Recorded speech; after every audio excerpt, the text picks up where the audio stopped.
robe du mariage. Si la parole prie, il n'est pas prêché. Si tu n'entends pas ce message, qui vient te nettoyer, qui vient te donner la nourriture du jour. Par le cri de commandement. Le cri de commandement. Le message qui rassemble le bouche. Et qui prépare le bouche pour l'événement. Après le cri de commandement, nous avons la voix de l'archange. Alléluia. La voix de l'archange. C'est de la Bible. Je suis pas bien descendu. La voix de l'archange. La voix de l'archange ici. C'est la voix de la résurrection. Est-ce que tu es là? Avant l'enlèvement, on a besoin de cette voix. Quand cette voix va se faire entendre, c'est la même voix qui était devant. Devant qui?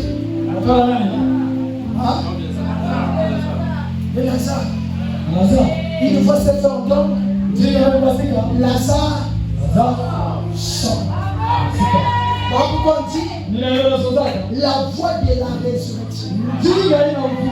Ça, c'est la première résurrection. Parce qu'il y a deux résurrections.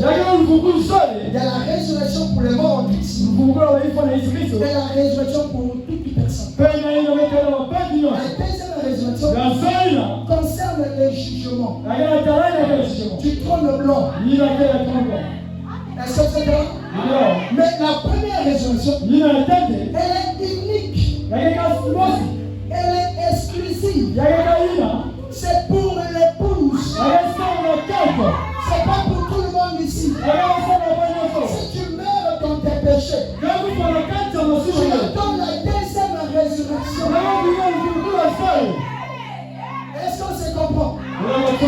Si tu meurs dans tes péchés, cette résurrection ne te concerne pas.